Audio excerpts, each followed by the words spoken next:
नमस्कार दोस्तों, आज अपने स्टार्ट करेंगे जयपुर का कछवा वंश। इससे पहले हमने मारवाड़ के राठौड़ और बीकानेर के राठौड़ कंप्लीट कर लिए हैं।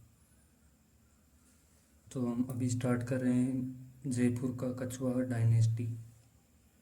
कछवा वंश आमेर पर रूल किया था इसने, जो बाद में राजधानी जयपुर बनी थी। कछवा वंश कछवा अपनी उत्पत्ति राम के ज्येष्ठ पुत्र कुश से मानते हैं। सूर्यमल मिश्रण के अनुसार कुरम नामक रघुवंशी शासक की संतति होने से ये कुरम वंशी कहलाने लगे और साधारण भाषा में उन्हें कछवा कहा जाने लगा। कुश की संतति होने से कुशवा और बाद में कछवा कहलाने लगे। डॉक्टर ओझा की मान्यता है कि इनका मूल पुरुष कछवा था, जिससे इन्हें कछवा कहा जाने लगा। राजस्थान के ढूंढाड़ प्रदेश जयपुर के आसपास का इलाका में अपना राज्य स्थापित करने के लिए कछवाहों को मीणों तथा बड़गुजरों से संघर्ष करना पड़ा। इनकी प्रथम राजधानी दौसा रही, जमुआ रामगढ़ दूसरी, आमेर तीसरी व जयपुर कछवाओं की चौथी राजधानी थी। कछवा प्रारंभ में चौहानों के सामंत थे। 1137 में दुल्हराय ने बड़गुजरों को परास्त कर ढूंढाड़ में नवीन राज्य की स्थापना की। दुल्हराय ने जमुआ रामगढ़ में मीणों को परास्त कर उसे अपनी राजधानी बनाया। 1207 में कोकिल देव ने मीणों को परास्त कर आमेर को अपनी राजधानी बनाया। उसने यादवों से मेड़ व बेराट जीते थे। इसी वंश के नरु से नरुका व शेखा से शेखावाटी शाखाएं निकली। जिस भाग में शेखा ने राज्य स्थापित किया वह शेखावाटी नाम से प्रसिद्ध हुआ।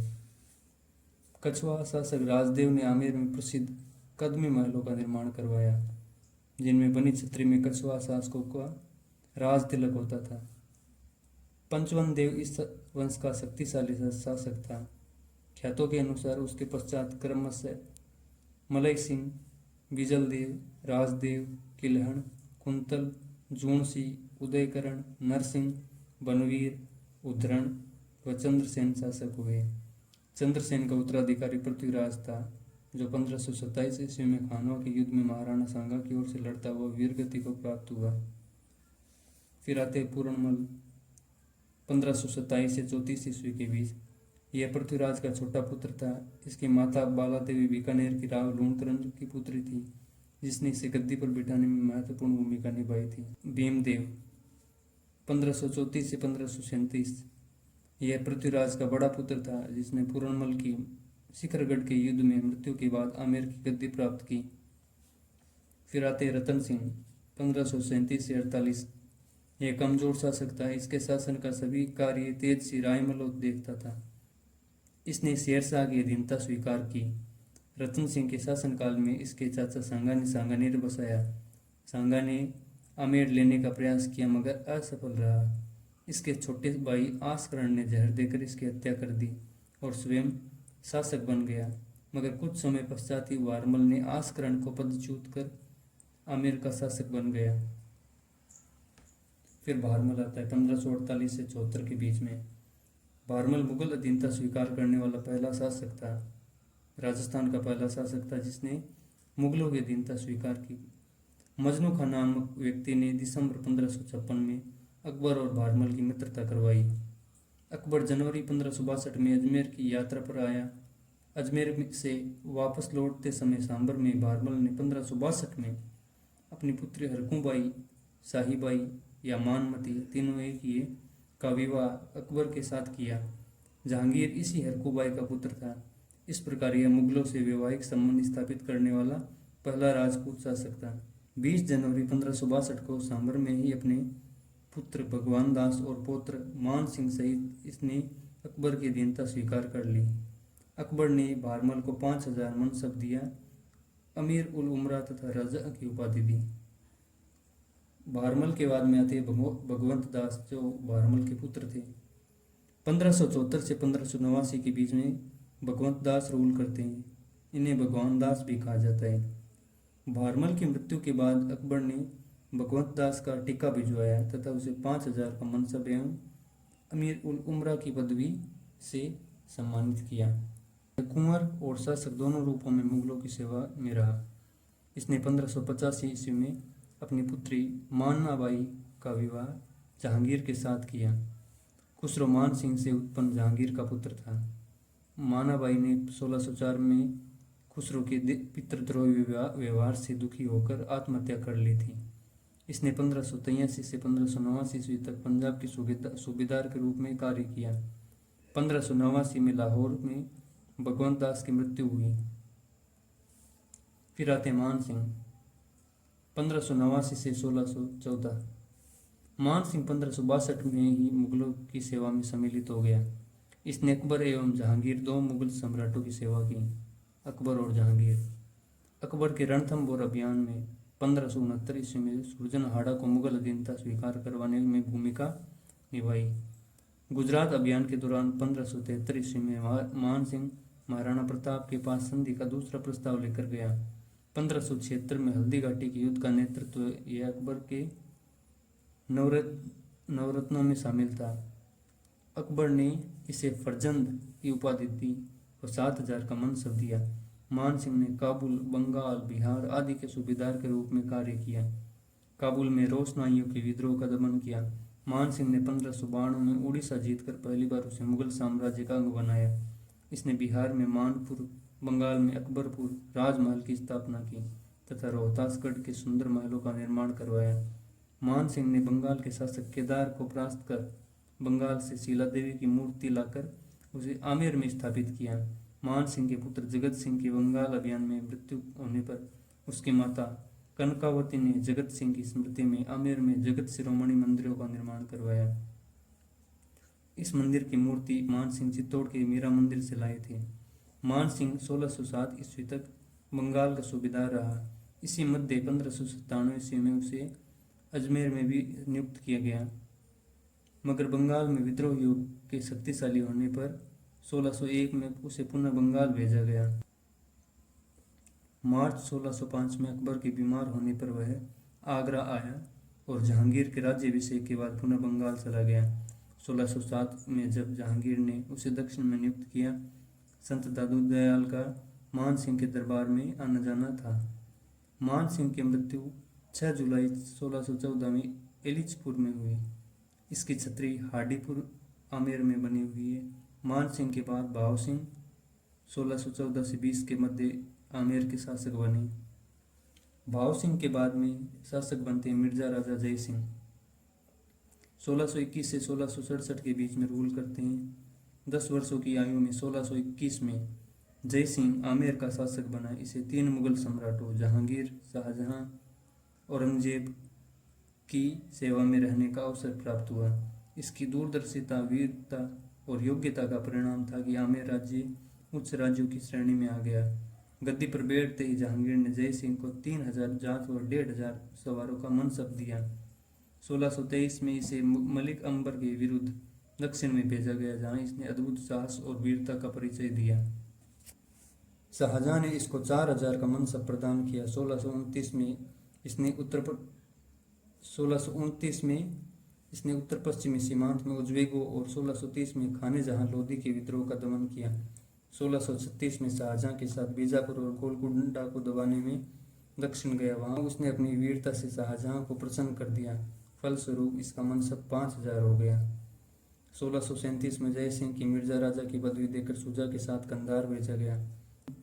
1647 में मध्य एशियाई अभियान में भी जय सिंह को महत्वपूर्ण दायित्व मिला। 1651 में उसे कंधार अभियान पर भेजा गया। इसने अग्रभाग में रहकर मुगल सेना का संचालन किया। इसे काबुल की सूबेदारी भी दी गई। उत्तराधिकार युद्ध के समय इसे शुजा के विरुद्ध भेजा गया, जहां बहादुरगढ़ के युद्ध 1658 में इसने शुजा को पराजित किया। अतः बादशाह ने उसका मनसब बढ़ाकर 6000 जात व सवार कर दिया। उत्तराधिकार युद्ध के अंत में इसने औरंगजेब का पक्ष ग्रहण किया। 1659 में औरंगजेब ने इसका मनसब बढ़ाकर 7000 जात कर सवार कर दिया। जय सिंह की सैनिक योग्यता और कूटनीति से प्रभावित होकर औरंगजेब ने इसे दक्षिण में मराठों के विरुद्ध भेजा। दक्षिण में जय सिंह ने अपनी कूटनीति से शिवाजी को अकेला कर दिया। पुरंदर को जीतने में सफल रहा। अंत में शिवाजी और जय सिंह के मध्य संधि की, जो पुरंदर की संधि 1665 के नाम से जानी जाती है। शिवाजी ने मुगल अधीनता स्वीकार कर ली और 23 किले मुगलों को सुपुर्द कर दिए। शिवाजी के पुत्र संभाजी को 5,000 की मनसबदारी दी गई। पुरंदर की संधि जयसिंह की दूरदर्शिता एवं शक्ति की पराकाष्ठा थी। बीजापुर अभियान में जयसिंह को सफलता नहीं मिली, अतः सम्राट ने उस पर अविश्वास प्रकट करते हुए दक्षिण से लौटने का आदेश दिया। मार्ग में 2 जुलाई 1667 में बुरहानपुर में उसकी मृत्यु हो गई। यदुनाथ सरकार के शब्दों में जयसिंह की मृत्यु एलिजाबेथ के दरबार के सदस्य वोलसिंगम की भांति हुई, जिसने अपना बलिदान ऐसे स्वामी के लिए दिया जो काम लेने में कठोर और मूल्यांकन में कृतघ्न था। मिर्जा राजा जयसिंह अपने समय का वीर, साहसी, दूरदर्शी एवं कूटनीतिक शासक था। आमेर के महल तथा जयगढ़ के किला और औरंगाबाद में जयसिंहपुरा और वास्तुकला प्रेम को प्रदर्शित करते हैं। वह अनेक भाषाओं का ज्ञाता एवं विद्वानों का सम्मान करने वाला था।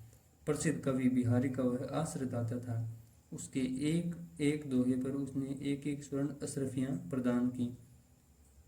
मिर्जा राजा जयसिंह के उत्तराधिकारी राम सिंह 1667 से 1689 और बिशन सिंह 1689 से 1720 में हुए। सवाई जय सिंह 1700 से 1743।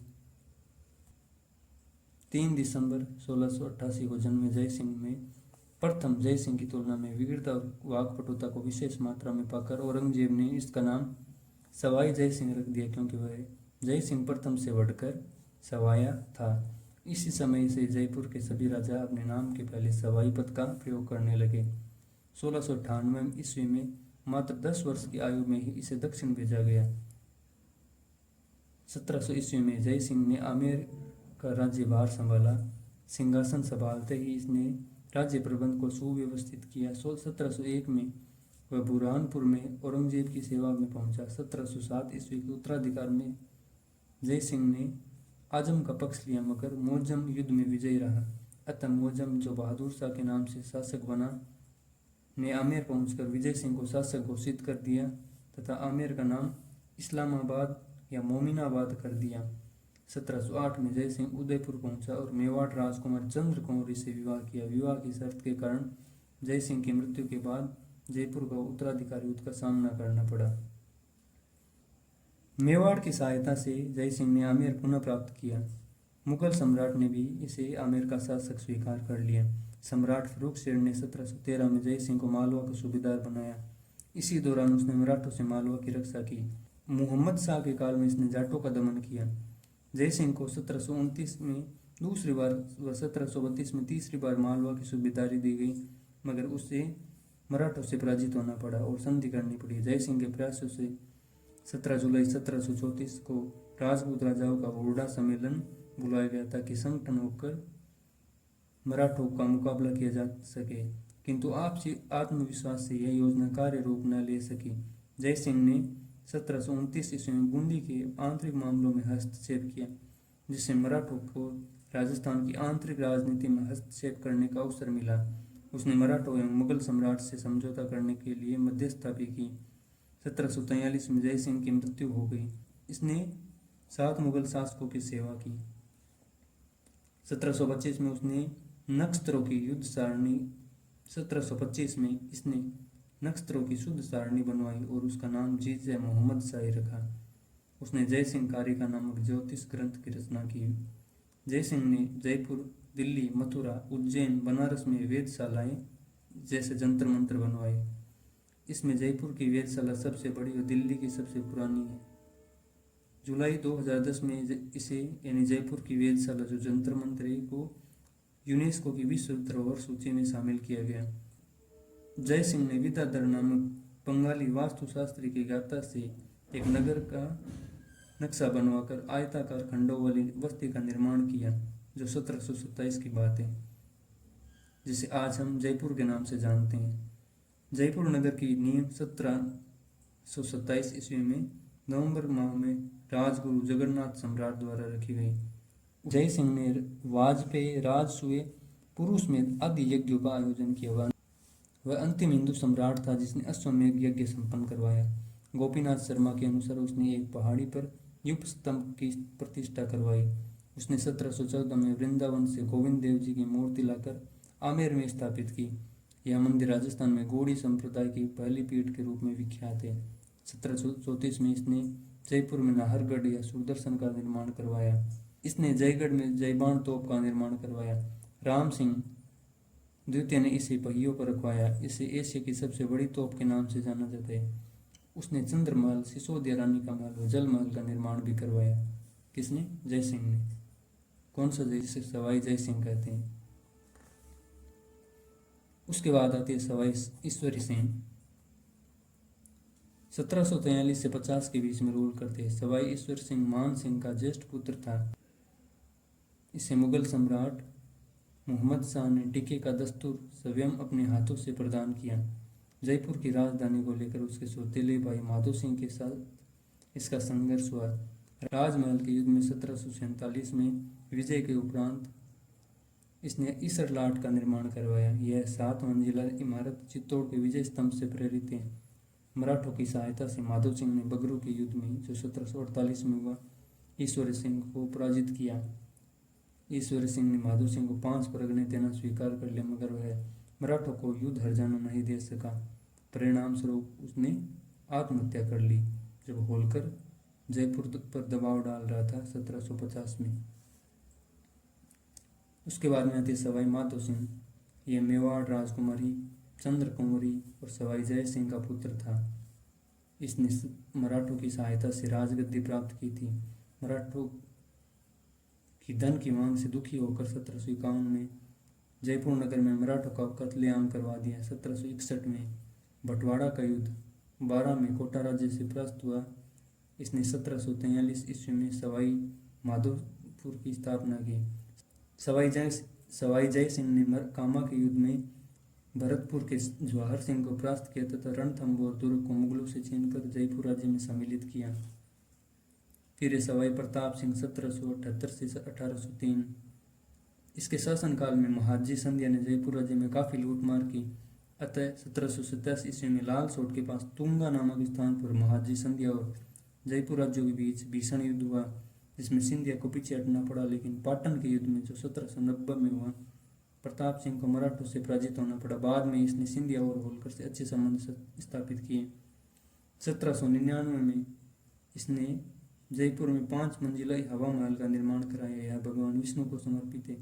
इसमें 953 खिड़कियां हैं। हवा महल का वास्तुकार लालचंद उस्ताद था। कंटिन्यू करेंगे सवाई प्रताप सिंह से ही। सवाई प्रताप सिंह ब्रजनिधि उपनाम से कविताएं लिखता था। इसकी कविताओं का संग्रह ब्रजनिधि ग्रंथावली के नाम से जाना जाता है। इसने जयपुर में एक संगीत सम्मेलन का आयोजन किया तथा राधा गोविंद संगीत सार नामक ग्रंथ लिखा। इसके दरबार में 22 विद्वान रहते थे, जिन्हें प्रताप बाईसी या गंधर्व बाईसी कहा जाता था। चांद खां इसके संगीत गुरु थे, जिसे उसने बुद्ध प्रकाश की उपाधि दी। सवाई जगत सिंह 1803 से 1818। मेवाड़ राजकुमारी कृष्णा से विवाह के मामले को लेकर इसको मारवाड़ से युद्ध करना पड़ा और 13 मार्च 1807 को गिंगोली के युद्ध में मारवाड़ के शासक मान सिंह को इसने परास्त किया। रस कपूर नामक नर्तकी से संबंध होने के कारण इसे जयपुर का बदनाम शासक कहा जाता है। इसने 15 अप्रैल 1818 को अंग्रेजों से संधि की। इम्पोर्टेंट है, 15 अप्रैल 1818 को अंग्रेजों से इसने संधि की और उनकी अधीनता स्वीकार कर ली। सवाई जय सिंह तृतीय 1818 से 1835 में भटियानी रानी और अंग्रेज रेजिडेंट के मध्य इसके समय तीव्र विवाद हो गया था। सवाई राम सिंह द्वितीय 1835 से 1880। राज्याभिषेक के समय यह अल्पवयस्क था, अतः प्रारंभ में शासन पर रेजिडेंसी काउंसिल के अध्यक्ष मेजर लुडलो का नियंत्रण था। लुडलो ने राजस्थान में समाधि प्रथा और कन्या क्रय विक्रय पर सर्वप्रथम जयपुर रियासत में प्रतिबंध लगाया। इसने 1857 ईस्वी की क्रांति को दबाने में अंग्रेजों का तन मन धन से सहयोग किया था। अंग्रेजों ने इसे सितारे हिंद की उपाधि दी। इसने जयपुर में मदरसा एवं मुंदरी की स्थापना की, जिसका माधो सिंह द्वितीय ने नाम बदलकर Rajasthan school of arts and craft कर दिया। प्रिंस ऑफ वेल्स के जयपुर आगमन पर राम सिंह ने 1876 में जयपुर को गुलाबी रंग से पुतवाया। इसी वर्ष पोथीखाना और प्रिंस ऑफ वेल्स के नाम से एक संग्रहालय की नींव रखी गई, जिसका नाम लंदन में अल्बर्ट हॉल संग्रहालय के नाम पर रखा गया। यह राजस्थान का प्रथम संग्रहालय है। राजस्थान के राम सिंह द्वितीय ने जयपुर में राम प्रकाश थिएटर, राम निवास बाग, रामगढ़ बांध, महाराजा स्कूल व संस्कृत स्कूल की स्थापना की। इनके बाद में आते हैं सवाई माधो सिंह द्वितीय 1880 से 1922। सवाई जय सिंह। सवाई माधो सिंह द्वितीय के शासनकाल में ही राजस्थान में सर्वप्रथम 1904 में डाक टिकट जारी और पोस्ट कार्ड की शुरुआत हुई। जयपुर से ही इनकी शुरुआत हुई। बनारस हिंदू विश्वविद्यालय के निर्माण के लिए मदन मोहन मालवीय को 5 लाख रुपए का अनुदान दिया। इसने चंद्रमहल में प्रसिद्ध मुबारक महल का निर्माण करवाया, जो मुगल राजपूत व यूरोपियन स्थापत्य कला का नमूना है। ब्रिटिश शासक एडवर्ड सप्तम के राज्याभिषेक के अवसर पर यह चांदी के 2 बड़े कलशों में गंगा जल लेकर लंदन गया। यह चांदी के कलश वर्तमान में मुबारक महल में रखे हुए हैं। इन्हें दुनिया के सबसे बड़े चांदी के पात्र माना जाता है। नाहरगढ़ दुर्ग में अपने 9 पासवानों के लिए एक जैसे 9 महलों का निर्माण सवाई माधो सिंह ने ही करवाया था। जयपुर आमेर ढूंढाड़ के कछवाहा वंश का अंतिम शासक था सवाई मान सिंह द्वितीय। यह कछवाहा वंश का अंतिम सम्राट था। यह 1949 से 1956 तक राजस्थान के राज प्रमुख पद पर भी रहा। यह पोलो का प्रसिद्ध खिलाड़ी रहा। इसके प्रधानमंत्री मिर्जा इस्माइल को आधुनिक जयपुर का निर्माता कहा जाता है। राजमाता गायत्री देवी इनकी पत्नी थी, जिनकी मृत्यु 29 जुलाई 2009 को हुई थी। देखने के लिए धन्यवाद। Like, share and subscribe.